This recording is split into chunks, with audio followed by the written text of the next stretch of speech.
Hello, नमस्कार दोस्तों। Mahindra online solution YouTube channel के आपकी बार आरआरबी पार NTPC group D special batch में आप सभी का स्वागत करता हूं। आप सब कैसे हैं? आशा करता हूं आप लोग बहुत अच्छे होंगे। पिछले पार्ट में हम लोगों ने 10 क्वेश्चंस देख लिए थे। आज की पार्ट में उसके आगे और क्वेश्चंस देख लेते हैं जो बहुत ही इम्पॉर्टेंट है एग्ज़ाम की दृष्टि से। तो आइए देखते हैं वो क्वेश्चंस क्या हो सकते हैं। क्वेश्चन नंबर 11 देखिए क्या कर रहा है। 6 right 1/3 plus 21 right 4/5 plus 9 right 3/5 minus 21 right 2/3 का मान है। क्या है क्वेश्चन? 6 सही 1/3 प्लस 21 सही 4/5 प्लस 9 सही 3/5 माइनस 21 सही 2/3 का मान है। यही हमको निकालना है। तो इस टाइप का क्वेश्चंस निकाला कैसे जाता है जल्दी से, जो मिक्स फ्रैक्शन में दिया रहता है एडिशन और सब्ट्रैक्शन, ये मैं आपको शॉर्ट ट्रिक सीरीज में बता दिया था। 6 राइट 1/3 प्लस 21 4/5 हमारा 9/3/5 माइनस 21 2/3 ये है। ठीक, इसका मान निकालना है। तो क्या करते हैं, इन सबको पहले इस तरह ऐड कर लेते हैं और इन सबको एक साथ ऐड कर लेते हैं। क्या यही तो बताए थे? जो फ्रैक्शन के पार्ट ग्रुप में रहता है उसको उसमें ऐड कर लेते हैं, जो उस तरह होता है उसको एक साथ ऐड कर लेते हैं। तो हमारा क्या हो जाएगा 6 प्लस 21 और ये प्लस 9 और ये क्या है माइनस 21, इसको एक साथ कर लेते हैं। और ये हमारा 1/3 प्लस 4/5 और ये हमारा क्या है 3/5 और ये हमारा क्या है 2/3 ये है। इसको एक साथ कर लेते हैं। 21 कैंसिल हो गया तो हमारा 9 6 15 हो गया। ठीक, और उसके बाद अब यहाँ ध्यान दीजिए, ये 5 5 सेम है, दिमाग लगाइए, 5 5 सेम है। ठीक, 3 3 सेम है, तो यानी 5 5 सेम होगा तो ऊपर वाला क्या होगा ऐड होगा, 4 3 7 हो जाएगा, 7/5 हो जाएगा। और ये 3 और ये 3 सेम है, तो यानी ये दोनों सेम हो जाएंगे नीचे वाला। ठीक है, और ये ऊपर क्या हो जाएगा 1 - 2 यानी -1/3 आएगा। ठीक, तो ये रख लीजिए। अब देखिए क्या करते हैं, ये 15 ऐसे रखते हैं और इसका एलसीएम ले लेते हैं। ये क्या हो गया 5 ये 15, तो हमारा ये 3 7 21 हो गया और ये क्या हो गया 5 से करने में 5 हो गया। ठीक, यही तो होगा। अब यहाँ ध्यान दीजिए 15 और ये हमारा 15 नीचे हो गया और हमारा 21 - 5 कितना हो गया 16। ठीक है, तो अब यहाँ ध्यान दीजिए, एक बार ये जाएगा कि नहीं, एक बार जाएगा 15 करने में 15, तो हमारा ये 15 तो है। अब यहाँ ध्यान दीजिए, और ये 16/15 ऐसे करते हैं। ये हमारा 15 यहाँ है और उसके बाद एक बार भाग देते हैं तो ये ऐसे जाता है। यहाँ ध्यान दीजिए, इसे समझ लीजिए अच्छे से। मैं ये कह रहा हूँ कि ये 15 है और इसको लिख सकते हैं 16/15 ऐसे कर दिए। अब हमारा 15 हो गया और ये हमारा एक बार भाग दिए 15 करने 15 और एक ऊपर गया ऐसे हो गया। ठीक, तो हमेशा ये क्या होता है इसमें ऐड होता है। क्यों? क्योंकि हम लोगों ने अभी इसी को तो ऐड किया था, इसलिए जैसे जितना इस तरह बनेगा उसको ऐड करते जाते हैं। यही गलती बहुत लोग कर जाते हैं। ठीक है, तो 15 1 16 हो गया, 16 सही 1/15 ये हमारा आंसर हो गया। क्या देखिए कहीं मैच कर रहा है क्या? ये हमारा बी हो गया। ठीक, आई थिंक ये समझ में आ गया होगा। अब ये देख लीजिए 12 वाला क्या कह रहा है क्वेश्चन में, देख लीजिए तब तक।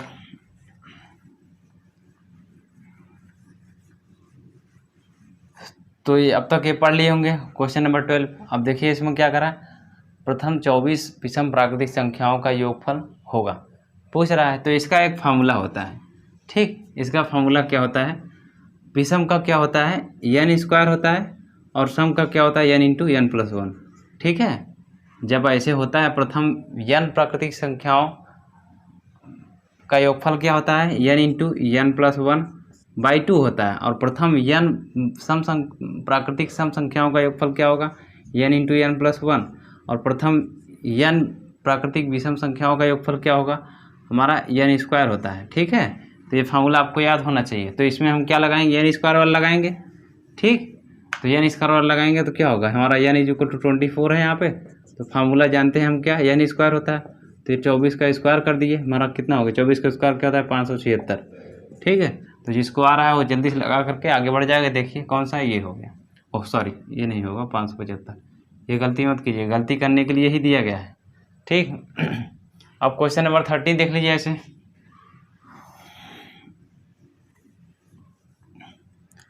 अब यहाँ ध्यान दीजिए, अब तक देख लिए होंगे 1 से 100 के मध्य आने वाली सभी प्राकृतिक संख्याएं जो 9 का गुणज है का योग है। यही पूछ रहा है। तो अब इसे क्या करते हैं, पहले तो ये ध्यान दीजिए कि 1 से लेकर के 100 के बीच में पूछा है, ना कि कह रहा है 1 और 100 को लेना है, ठीक है, इसके बीच में पूछ रहा है, ठीक, इसलिए इन दोनों को छोड़ करके चलेंगे। अब इसके बीच में 9 का गुणज कर रहा है, 9 का गुणज मतलब 9 का टेबल पढ़ने के बाद जो नंबर्स आती हैं उन संख्याओं का योग क्या होगा वही पूछ रहा है। क्वेश्चन आपको समझ में आ गया अच्छे से। अब देखिए हम क्या करते हैं, ये 9 तो हमारा पहला हो गया स्टार्टिंग में, फिर लास्ट में क्या होगा 100 में भाग देते हैं 9 से, तो हमारा क्या हो जाएगा 11 और 99 होता है, यानी 11 जाएगा लास्ट में, क्या जाएगा यानी हमारा लास्ट में क्या जाएगा 99 जाएगा। ठीक है, मैं जो कह रहा हूँ यहाँ पे कि शुरू में तो हमारा 9 हो जाएगा, लास्ट में हमारा 100 है तो 100 के नीचे भाग देंगे तो 11 बार जाएगा, यानी 1 शेष आएगा इसका। तो यानी ये जा कहाँ रहा है 99 तक जा रहा है, और हमें 100 लेना ही नहीं था, उसके अंदर ही लेना था, तो हमने 99 ले लिया। तो 9 से लेकर 99 तक का योग पूछ रहा है, और वो भी क्या 9 के टेबल वाली। तो इसका मतलब ये क्या बन रहा है 9, 18, 27 और ये 36, 45 फिर डॉट डॉट डॉट 99। ठीक है, अब इसे करने के 2 तरीके थे, 2 तरीके से भी कर सकते हैं और एक फार्मूला होता है उससे भी कर सकते हैं। अब देखिए यहाँ पे ये सम कर रहा है, ये जोड़ने के लिए कर रहा है। ठीक है, तो अब आप क्या कीजिए, ये हम 9 यहाँ कॉमन ले लिए तो हमारा 1 हो जाएगा और ये 2 हो जाएगा और ये हमारा 3 हो जाएगा, ये हमारा 4 हो जाएगा। यही टेबल तो जा रहा है और कहाँ तक जाएगा 11 तक जाएगा। ठीक, तो आपको मैंने अभी दूसरे वाले 12 वाले क्वेश्चन बताते समय मैं एक फार्मूला बताया था कि n प्राकृतिक संख्याओं का योगफल क्या होता है, n इंटू n प्लस 1/2। तो ये n प्राकृतिक संख्या जा रही है कि नहीं, प्रथम n प्राकृतिक संख्या 1 + 2 + 3 + 4 ये जा रहा है कि नहीं, जा रहा है बारी बारी से। तो अब इसमें लगा देते हैं वही फार्मूला, तो हमारा ये कहाँ तक जा रहा है 11 तक जाएगा, यानी n = क्या है हमारा 11 है यहाँ पे। ठीक, तो अब क्या है 11 इंटू लगा देते हैं फार्मूला, देखिए n इंटू n प्लस 1/2 यही फार्मूला होता है ना। तो अब यह 9 बाहर रखते हैं और हमारा n क्या है 11, 11 इंटू 11 प्लस 1/2 हमारा इसे बढ़ा लेते हैं 9 हो गया हमारा 11 इंटू 12/2, हमारा 2 × 12 हो गया। तो कितना हो गया 11 × 6 = 66। ठीक है, 11 × 6 = 66 और 9 मल्टीप्लाई कर देते हैं तो 9 × 6 = 54 हो गया और 9 × 6 = 54, 54 हमारा 5 कितना हो गया 59। तो 994 आ गया आपका आंसर। क्या आ गया 994, कहीं मैच कर रहा है कि ये आंसर हो गया। ठीक, आई थिंक समझ में आ गया होगा अच्छे से, आपको कोई प्रॉब्लम नहीं हुआ होगा। ठीक, इसे एक तरीके से और भी कर सकते थे, एक तरीका से और आपको कैसे कर सकते थे, देखिए इतना तो आप समझ ही गए होंगे। हमारा यहाँ पे क्या बन रहा था, ध्यान दीजिए क्या बन रहा था 9, 18, 27, लास्ट में क्या बन रहा था 99, आपको पता था। तो हम स्टार्टिंग के बाद क्या मान लेते हैं, ए हो गया 9 और सार्वंतर = d हमारा कितना हो गया 9 हो गया। ठीक, तो और तो क्या होता है पदों n पदों का योगफल क्या होता है, n = क्या हो n/2 into 2a plus n - 1 into d, ये फार्मूला होता है, ये आप इंटरमीडिएट में जाकर पढ़ते होंगे। तो n हमारा क्या होगा, हमारा यहाँ क्या था n हमारा 11 था, 11 और 99 मतलब उतना बार जा रहा था। हमारा 2 इंटू 9 प्लस हमारा 11 - 1 इंटू डी हमारा 9 हो गया। ठीक, अब इसे सॉल्व कर लेते हैं तो हमारा 11/2 और हमारा ये 2 × 9 भी छोड़ते हैं प्लस 10 × 9 कर लेते हैं। ठीक है, अब देखिए ये 2 नीचे है, 2 से भाग दे देंगे। ठीक है, ये 2 अंदर जाकर इसको काट देगा, इस 2 × 10 इसको काट देगा। ठीक है, तो हमारा 11 इंटू ये हमारा क्या हो जाएगा 9 प्लस और 9 × 5 = 45। ठीक है, तो हमारा 9 × 6 = 54 हो गया, तो 54 इंटू 11 तब मल्टीप्लाई करते हैं 11 × 6 = 44, 11 × 5 = 55, 55 4 कितना हो गया 59, 959 और 594 आया कि नहीं। तो देखिए इस तरह भी हमारा क्वेश्चन लग गया आसानी से। तो मैं यही कह रहा था कि आप वो वाला तरीका अप्लाई करते तो उससे भी लग गया था, और ये तरीका आप अप्लाई करते तो इससे भी लग गया था। ठीक, आई थिंक अच्छे समझ में आ गया होगा। अब नेक्स्ट क्वेश्चन देख लीजिए। हाँ, ये क्वेश्चन नंबर 14 देख लीजिए क्या कर रहा है। 8 घंटे प्रतिदिन कार्य करके अमन किसी कार्य को 32 दिनों में पूरा कर सकता है। कार्य को 16 दिनों में समाप्त करने के लिए उसे प्रतिदिन कितना काम करना होगा, यही पूछ रहा है। तो इसे करने के लिए आपको एक फार्मूला याद आ रहा होगा, m1 d1 t1 = m2 d2 t2। तो यहाँ पे क्या है जो m1 d1 t1 is equal to m2 d2 t2, ये दो हैं, ये थे फार्मूले। तो यहाँ पे m1 क्या था, मैन का वोमेन का जो भी होते थे उसकी नंबर्स होती थी, डी हमारा डे हो गया दिनों की संख्या, टी हमारा टाइम हो जाता था, ठीक। लेकिन यहाँ पे एक बात याद रखिए, यहाँ पे मैन की संख्या ना काउंट करनी है ना यहाँ पे पूछा गया ऐसा कुछ, तो हमें सिर्फ डे और टाइम को लेना है, तो हम वही दो लेते हैं, d1 t1 is equal to d2 t2, ठीक। इस तरीके से लगा लेते हैं, ठीक, डायरेक्ट भी लगा लेते हैं, और जिसको नहीं पता वो फार्मूला इसे फार्मूले से याद करके लगाए, और क्या।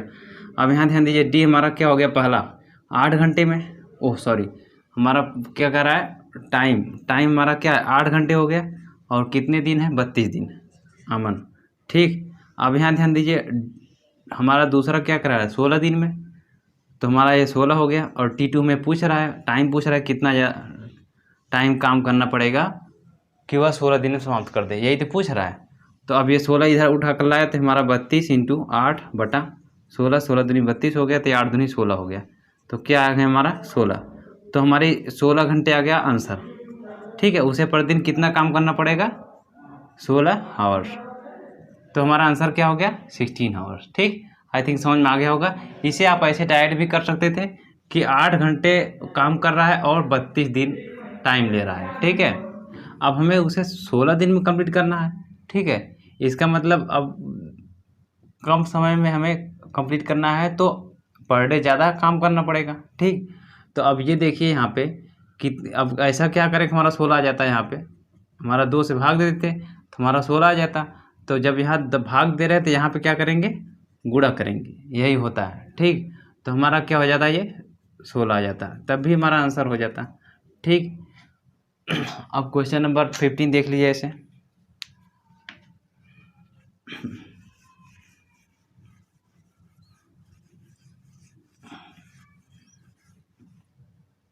क्वेश्चन नंबर 15 में क्या करा है, यक्स किसी कार्य को 24 दिनों में कर सकता है, यदि वाई की कार्य क्षमता यक्स से 50% कम है तो उसी कार्य को वाई कितने दिनों में करेगा, ठीक, यही पूछ रहा है। तो यहाँ पे पहले क्या करते हैं हम लोग, यक्स और वाई की कैपेसिटी फाइंड कर लेते हैं।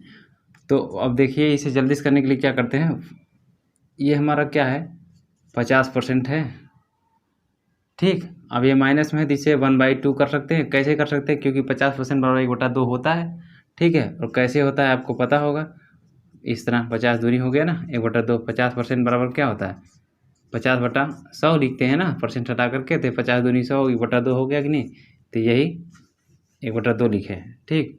अब 1/2 हो गया तो यानी क्या है 50% कम है, तो कम में हम लोग क्या करते थे, इसे घटा लेते थे, तो 2 - 1/2 करेंगे तो हमारा 1/2 ही आएगा। तो जो घटाते थे कम आता था, वही ऊपर वाला क्या होता था, जो कम होता था, कौन कम है, वाई की क्षमता कम है तो ये वाई हो जाता था, और जिसकी ज़्यादा है वो नीचे वाला हो जाता था, ये एक्स हो गया, ठीक। तो अब इसका मतलब ये हम ऐसे निकाल सकते हैं, हमारा एक्स यहाँ कर लीजिए, वाई कर लीजिए, तो एक्स की कैपेसिटी क्या है 2 है, और वाई की कैपेसिटी क्या है 1 है। तो अब यहाँ ध्यान दीजिए, एक्स काम को करता है तो 24 दिनों में समाप्त कर देता है, तो इसका मतलब ये एक दिन में उसकी जब कैपेसिटी 2 है, ठीक है, और 24 दिन में कंप्लीट करता है, यानी टोटल कैपेसिटी कितनी हो गई 24 दूनी 48 हो गया, तो 48 कैपेसिटी यहाँ आ गया।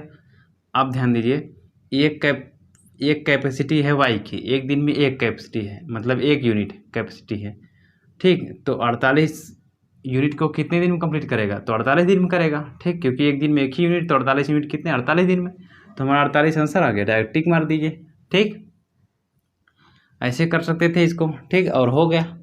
और यही अगर थोड़ा सा हम लोग एक्सपेंड करते तो क्या कहते हैं, वाई इज इक्वल टू क्या है, जब 50% कम है यानी क्या होता है हमारा आधा होता है, ठीक है।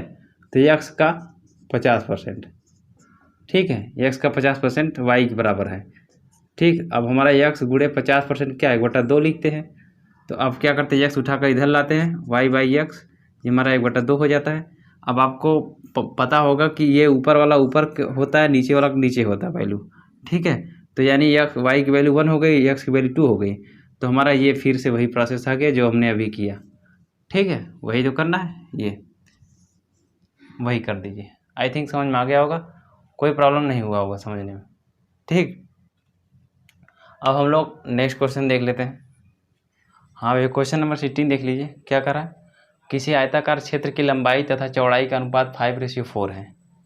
यदि आयताकार क्षेत्र का परिमाप 90 मीटर हो तो उसकी लंबाई मीटर में है। लंबाई पूछ रहा है, तो अब यहाँ पे ध्यान दीजिए क्या करते हैं। क्या दिया है? लंबाई चौड़ाई का अनुपात। लंबाई चौड़ाई का अनुपात क्या दिया है? 5:4। तो सबसे पहले क्या कीजिए, आप डायरेक्ट ही लगाइए, काहे कि सब लिखेंगे, कंपटीशन का एग्जाम है, ठीक है। लंबाई चौड़ाई का अनुपात क्या है? 5:4 दिया है। तो और उसका बाद परिमाप क्या दिया है हमारा? 90 दिया है, ठीक है। परिमाप हमारा क्या दिया है? 90, ठीक। तो परिमाप का क्या अंत है? L plus b is equal to क्या होता है? 90, यही होता है। यानी l plus b is equal to हमारा कितना हो गया? 90/2 हमारा कितना हो गया? 45 हो गया, ठीक। कोई प्रॉब्लम नहीं हुआ। तो एल प्लस बी, तो एल प्लस बी रेशियो दिया है, l ratio b is equal to कितना है? 5:4, यही है, ठीक। तो अब इसे जोड़ लेते हैं यहाँ पे। L plus b is equal to क्या दिया है? 45 अब आ रहा है। तो ये हमारा 5 4 9 कर लीजिए, ऐसे ही अनुपात में ही जोड़ लेते हैं डायरेक्ट, ठीक है।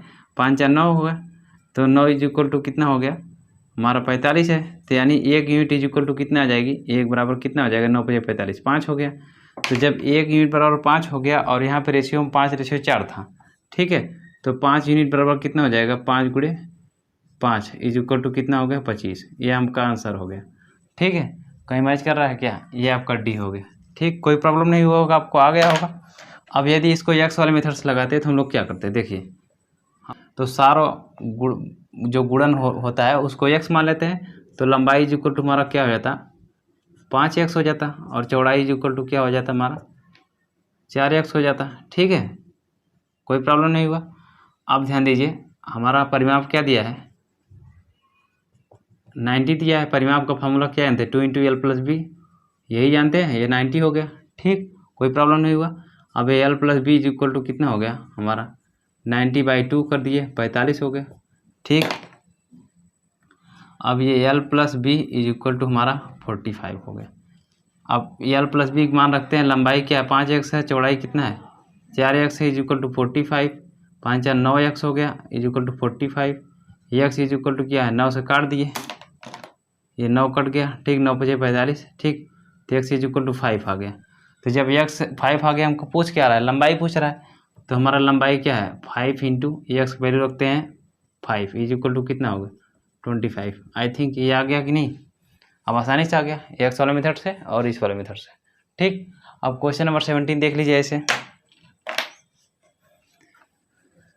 ये तो सिर्फ समझाने के लिए इतना लिख दिया जाता है, ठीक। आप कंपटीशन में बैठिए तो डायरेक्ट बस आंसर मारिए, मतलब दिमाग लगाइए तुरंत। एक्स वाला ज़्यादा तरीका आदत, मतलब एक्स तरह लगाने को छोड़िए। अब क्वेश्चन नंबर 17 देख लीजिए। एक वस्तु का अंकित मूल्य 560 रुपये है तथा एक ग्राहक इसके लिए 500 रुपये देता है। ओह, ये 500 नहीं है हमारा, ये है 504 रुपये, ठीक है। 504 रुपये देता है। तो छूट प्रतिशत क्या है, यही निकालना है। अब यहाँ ध्यान दीजिए कैसे करेंगे। हमारा क्या है, देखिए ये MRP हमारा क्या है? 560। तो जो आप देखते हैं ना, कोई सामान खरीदने जाते हैं तो उसका MRP होता है, उसको हम मार्केट प्राइस बोलते हैं या अंकित मूल्य बोलते हैं, ठीक है। तो दिया रहता है कुछ, तो दुकानदार आपको कुछ डिस्काउंट देता है। तो अब इस जिसने खरीदा है इसको 504 रुपये में खरीदा, तो इसका मतलब कुछ डिस्काउंट दिया तभी तो ये कम हो रहा है, कम में लिया। तो अब कितना डिस्काउंट हो गया यहाँ पे? डिस्काउंट कितना हो गया हमारा? ये हमारा 560 माइनस ये हमारा क्या हो गया? 504 डाइट कर ले तो हमारा कितना हो गया? 56 आ गया, ठीक है। तो 56 डिस्काउंट दिया, तो अब इसी के परसेंट पूछ रहा है, छूट प्रतिशत। तो छूट प्रतिशत निकालना है तो 56 ऊपर करते हैं, डिस्काउंट परसेंट निकाल रहे हैं ना, डिस्काउंट परसेंट निकाल रहे हैं। तो 56 बटा हमारा MRP पे ही निकालेंगे, क्योंकि उस आदमी को हम MRP पे ही डिस्काउंट देंगे। तो हमारा ये इस समय MRP को ही बेस बनाकर चलेंगे। तो इतना हो गया इंटू ये 100 कर लिए, ठीक।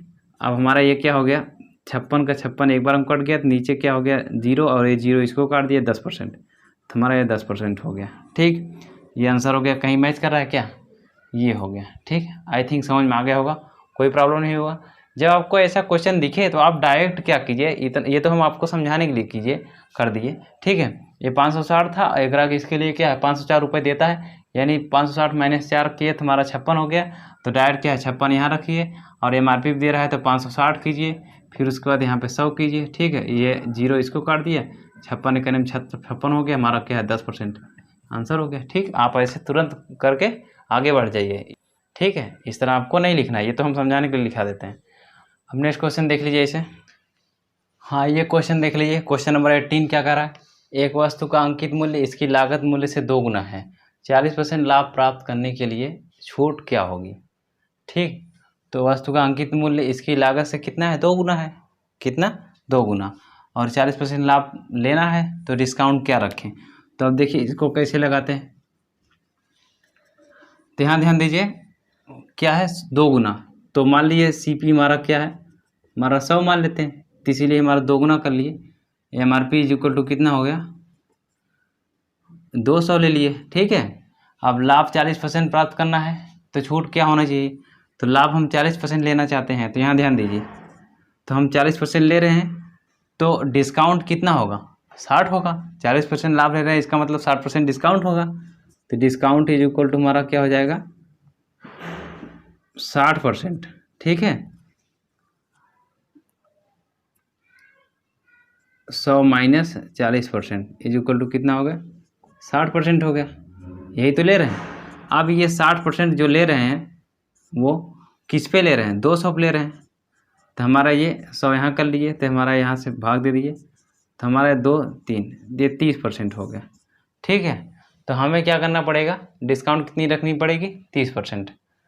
आई थिंक ये समझ में आ गया होगा। हम लोगों ने क्या किया, आप डायरेक्ट कर सकते थे, इसका क्या है MRP क्या दिया है, 2 गुना दे दिया है, तो 200 ले लिए, ठीक है। तो हम 200 के बेस बना लेते हैं, और 40% लाभ प्राप्त करना है, तो इसका मतलब डिस्काउंट 60% देना ही पड़ेगा, तभी तो 40% का लाभ लेंगे, तो हम 60% यहाँ रख लेते हैं 60।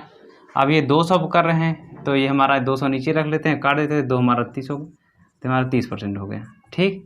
आई थिंक समझ में आ गया, कोई प्रॉब्लम नहीं हुआ होगा। अब ऐसे 19 देख लीजिए क्वेश्चन,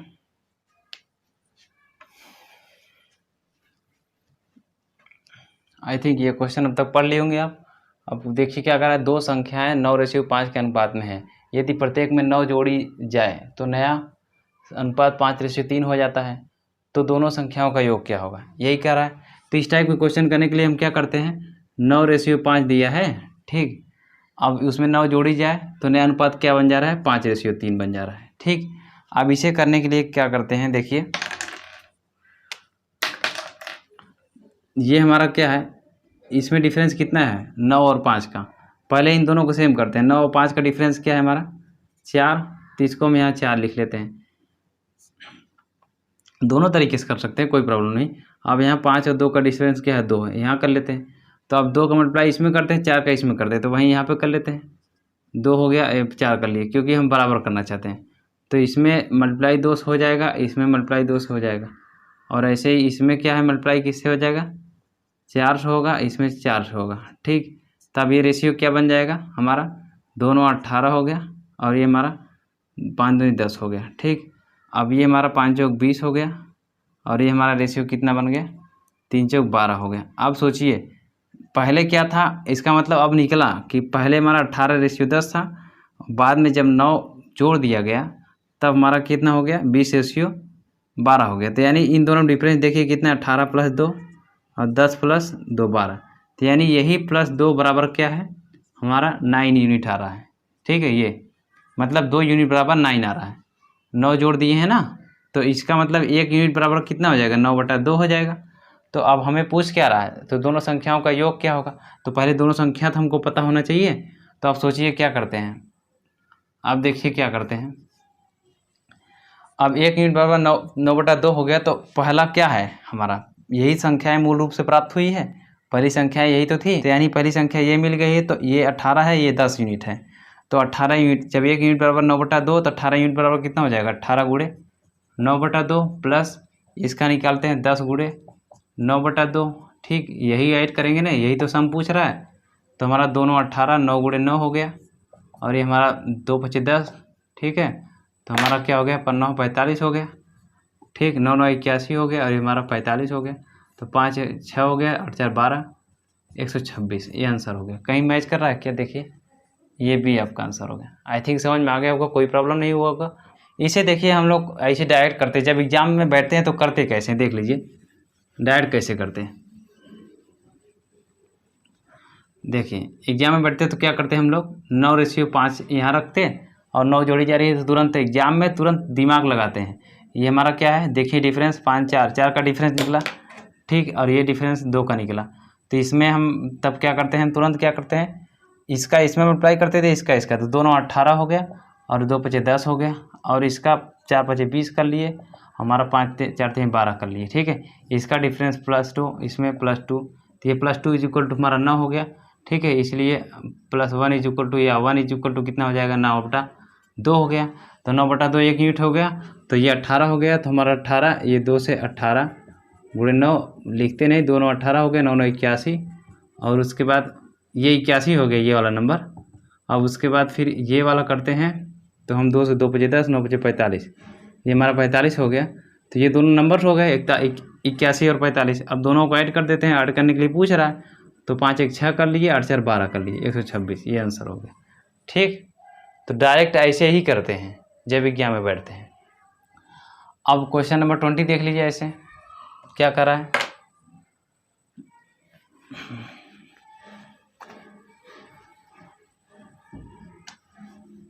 अब तक क्वेश्चन नंबर 20 देख लिए होंगे। कह रहा है यदि 20 वस्तुओं का क्रय मूल्य 25 वस्तुओं के विक्रय मूल्य के बराबर है तो हानि प्रतिशत क्या है, ठीक। अब ध्यान दीजिए, इसे करने के लिए क्या है कि कुछ लोग डायरेक्ट ही लगा देते हैं, कुछ थोड़ा सा एक फार्मूला उस पर लगा देते हैं। देख लीजिए पहले फार्मूला पे। अब यहाँ पे 20 वस्तुओं का क्रय मूल्य दिया है, यानी 20 CP क्रय मूल्य हो गया ना, = 25 वस्तुओं के विक्रय मूल्य, तो यानी 25 SP हो गया, ठीक। कोई प्रॉब्लम नहीं हुआ होगा यहाँ तक। तो हानि प्रतिशत पूछ रहा है, तो अब यहाँ ध्यान दीजिए, तो पहले तो ये तो फाइंड कर लेते हैं SP और CP है क्या, तो CP और SP यही दोनों कन्फ्यूजन होता है। तो अब इसको उठाकर इधर लाते हैं और ये यहीं रहता है, और 20 उठाकर उधर ले जाते हैं तो 25/20 हो जाता है, ठीक। तो अब क्या हो गया, यहाँ पे CP = 25 मिल गया और SP = 20 मिल गया, ठीक। अब तो आसानी से आप लगा लेंगे, ठीक है। क्या प्रतिशत, हानि प्रतिशत पूछ रहा है, तो अब CP 25 है और SP कितना हो गया 20 हो गया, यानी 25। अब क्या दिख रहा है हमको, 25 रुपये, ठीक, में कोई सामान लिए हैं और बेचे 20 रुपये में है, तो 25 - 20 = कितना हो गया 5 हो गया। तो इसलिए हानि प्रतिशत बराबर क्या हो गया, हानि प्रतिशत बराबर क्या मिल रहा है हमें, तो हमारा 25 - 20 बटा हमारा CP पे ही तो निकाला जाता है, CP पे ही तो परसेंट निकाली जाती है, तो 25 हो गया, बराबर क्या 5/25 हो गया। हमारा काट दिए इसको, ये 100 कर लेते हैं, परसेंट निकाल रहे हैं ना, तो हमारा ये 5 × 50 = 25 हो गया, तो 1/5 × 100 ये काट देते हैं, हमारा 20% बन जाता है, ठीक है। क्या बन गया 20%, कहीं मैच कर रहा है क्या, ये हो गया, ठीक। ये तो रहा इस तरह, जो हम लोग इस तरह करते हैं। आप देखिए, अब आप लोग की जब आदत पड़ जाएगी तो आप लोग क्या करेंगे, जब भी इस टाइप का क्वेश्चन मिले जहाँ पे क्या है कि 20 वस्तुओं का क्रय मूल्य, मतलब क्रय मूल्य दिया ना हो लेकिन वस्तु दिया हो, यह देखिए यदि 20 वस्तुओं का विक्रय मूल्य 25 वस्तुओं के विक्रय मूल्य के बराबर है, तो यहाँ पे इसका मतलब क्रय मूल्य नहीं दिया है, विक्रय मूल्य नहीं दिया है, सिर्फ सामान दिया है। तो इस तरह का जब क्वेश्चन आपको मिलता है तो तुरंत आप क्या कीजिए कि इसका उल्टा कर लीजिए, इसको CP SP मान लीजिए, इसको CP मान लीजिए, ठीक है। जब भी ऐसा क्वेश्चन मिले तो तुरंत उल्टा कर लीजिए, और तुरंत क्या हो गया 25 हमारा CP हो गया, तो 25 - 20, और जो उल्टा करते हैं तो उसमें आपको मालूम हो जाएगा इसको CP मान लिए, तो हमारा 25 नीचे हो गया, और ये 100 कर लिए, हमारा क्या हो गया 5/25 हो गया, ये 100 कर लिए, काट लिए 5, और ये हमारा = कितना हो गया 20% आंसर हो गया, ठीक। तो जल्दी से करने का तरीका यही है कि आप तुरंत उल्टा कर लिए जब भी इस टाइप का क्वेश्चन मिले, और जब आप खूब प्रैक्टिस किए रहेंगे तो आपको देखते ही नज़र आ जाता है कि ये किस टाइप का क्वेश्चन है और आप पढ़ते हैं तो और कन्फर्म हो जाते हैं, और जैसे ही कन्फर्म होता है तो तुरंत आप उल्टा करके ऐसे डायरेक्ट लगा लेते हैं। अदरवाइज आप इस फार्मूले से लगा सकते हैं, ठीक है। ये आप याद रखिए इस टाइप का, ठीक है। तो इस तरह ऑटोमेटिक CP और SP निकल ही जाते हैं ऑटोमेटिक, कुछ करने की ज़्यादा ज़रूरत नहीं पड़ता, ठीक। तो आज की क्लास में हम लोगों ने 10 क्वेश्चंस पढ़ लिए, और आशा करता हूँ आप लोगों को समझ में भी आ गया होगा। तो आज की क्लास यदि आप लोगों को पसंद आई तो कृपया वीडियो को लाइक कीजिए, सब्सक्राइब कीजिए और बेल आइकन को दबाना न भूलें, और अपने दोस्तों में ज़्यादा से ज़्यादा शेयर कीजिए। तो मिलते हैं दोस्तों नेक्स्ट एपिसोड में, तब तक के लिए धन्यवाद।